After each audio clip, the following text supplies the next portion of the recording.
Guys, magandang umaga sa inyong lahat. Welcome sa ating YouTube channel, Patrick Binzen Adventure. Ngayong umaga guys is magluto tayo ng paksiw na manok guys. Ito guys, meron tayo ditong manok, part ng likod.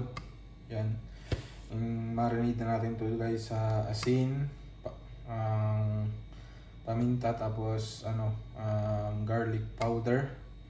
Ito nga pala guys yung ating ingredients. Meron tayong sibuyas, bawang, bay leaves, tapos yung ating bang tumas, patis, magic sarap guys. Tapos mag-add tayo ulit mamaya ng black pepper and then mantika.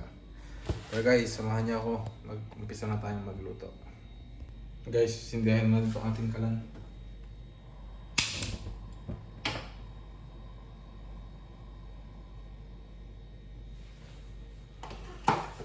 Tayo ay mag-uumpisa ng magluto. Painitin lang natin to guys. Guys, dito na tayo maglagay ng mantika.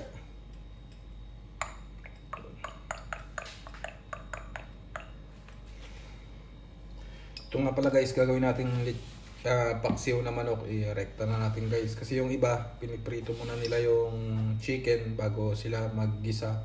Sa atin, rekta gisa na natin. Ganoon lang din naman yun eh. Nga pala guys, nung lagi natin tatandaan, iba-iba tayong way o pag-prepare ng pagluluto. Iba-iba yung ginagamit nating mga ingredients. Minsan hindi tayo nagkakaparehas.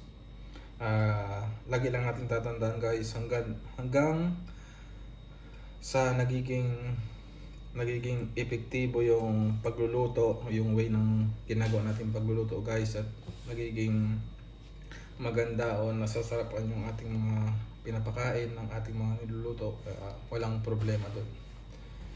Lagi lang natin tatandaan, magluto lang tayo ng may pagmamahal. Yun. Okay guys, pwede na to. Ilagay natin tong bawang. Ito nga pala guys yung ating paboritong pang sandok ngayon. Ang luto. Ilagay natin itong bawang. Guys, gisa-gisahin na natin to para lumabas yung kanyang aroma.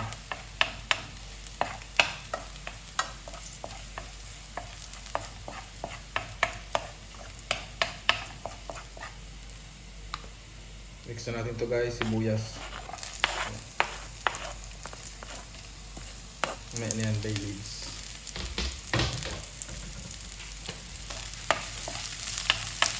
Isayin lang natin ito guys hanggang sa mapalabas natin yung kanyang aromatic, yung bango ng kanilang, yung bango nitong sibuyas at bawang.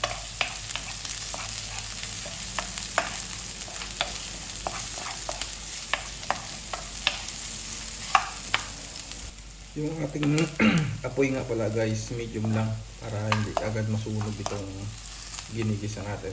Talagang hindi guys,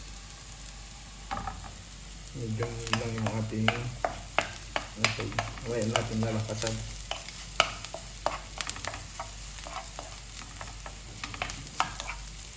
So guys, tumalabas na yung kanilang aroma nitong sibuyas at bawang. Pwede na natin sunod yung manok ng isang kutsa.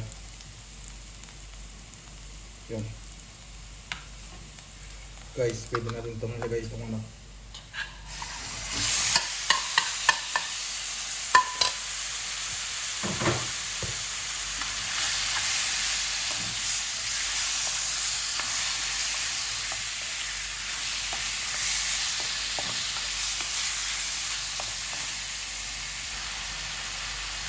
Guys, pwede natin lagyan ng patis para magkaroon na siya ng lasa.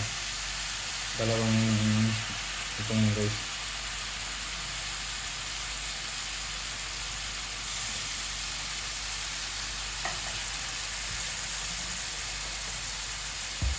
Saka na tayo mamaya guys magkalaglag ng lasa pa. Yung medyo matabang. Kasi itong paksiw naman na gagawin natin guys, paksiw na manok is ganyan naman yung mantumas, matamis. Parang lechong paksiw na baboy. So guys, isang kutsa lang natin siya.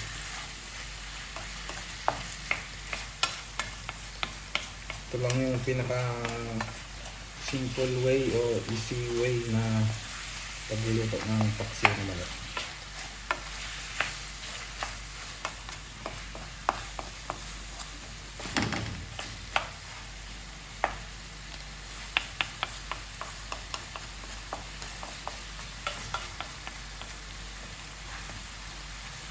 Paano natin yung guys, nailagay pala natin ito guys, itong bay leaves para magkaroon din siya ng aromatic, pagdag na aromatic. Takpan natin guys mga 15 minutes kapag ano na siya, yung nagsabaw-sabaw na siya yung sarili niyang katas.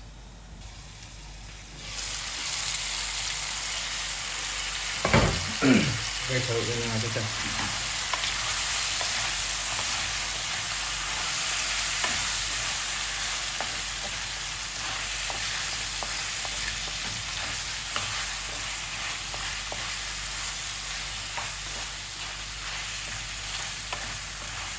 Hanggang sa ma-achieve natin yung gusto natin i-achieve dito sa karne ng manok guys. Hanggang sa maula din guys yung ano niya.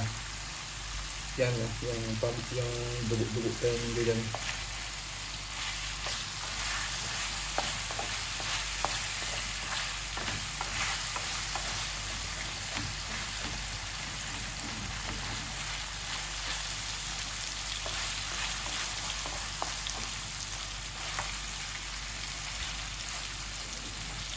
Paano ito?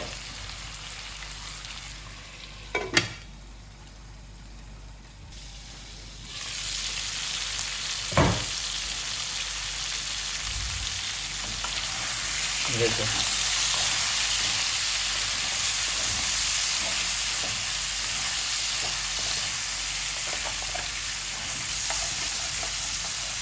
Ito yung gusto natin guys, magpulutan na ito na siya. Pagdag din kasi na ito lasa sa niluluto natin yung paksiw na naglag pa itong dahon.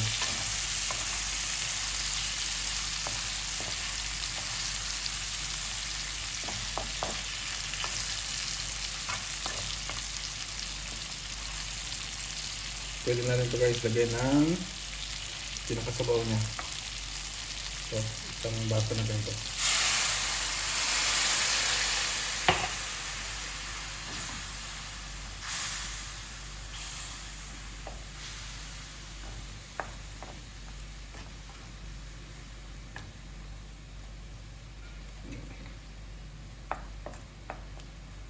Takpan natin ulit yung guys, mga 30 minutes siguro. Maganda na yung pagkaluto na. Guys, kumukulo na siya. Palambutin lang natin yung karne ng manok guys, para ma-achieve natin yung gustong gusto nating lambot sa karne ng manok. Balik rin na natin itong mga manok guys.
Guys, hindi pa to. Pwede na.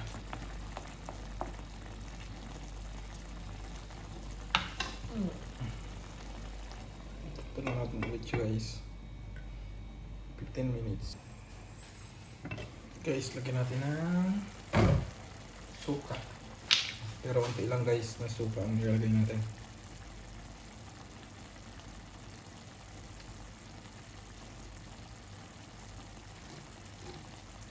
Okay ito guys.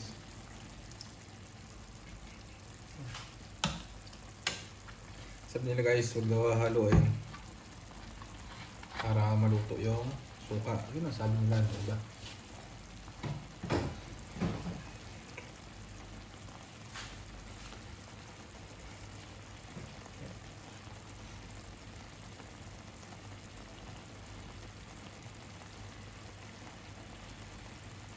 Minutes para maluto yung suka guys. Guys, lagay na natin itong ating Mang Tomas.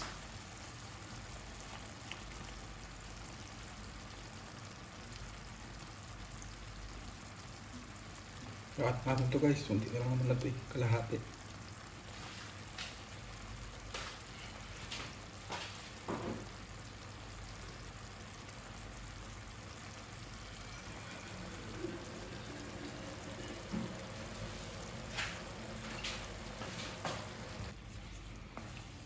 Guys,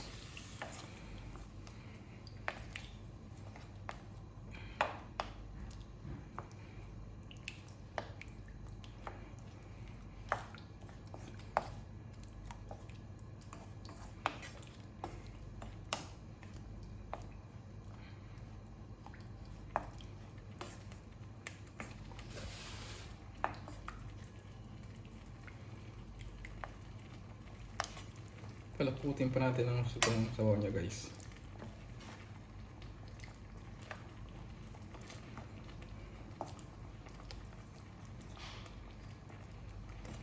Takpan natin guys. Guys, lagyan ng asukal.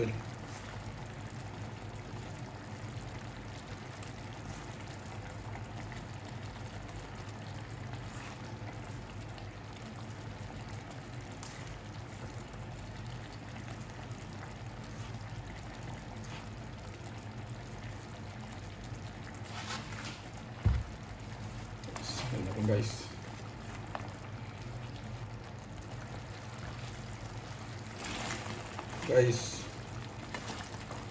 okay na to. Kunin natin yung pinakatimpla niya.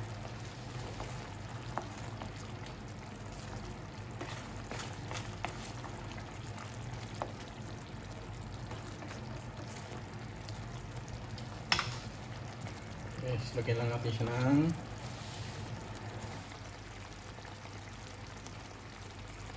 paminta, durog na paminta.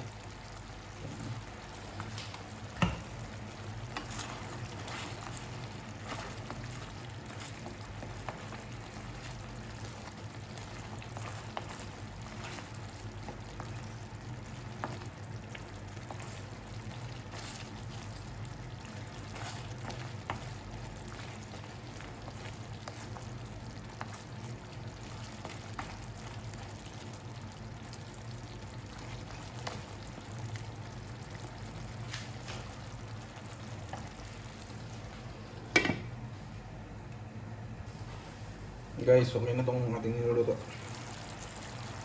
Guys, kung nagustuhan yung ating video ngayong araw, huwag niyong kalimutang mag-like, mag-share, and mag-subscribe. And then, pa-comment na rin guys kung hanggang saan umabot yung ating video. Yun lang po guys. Maraming salamat. And God bless po.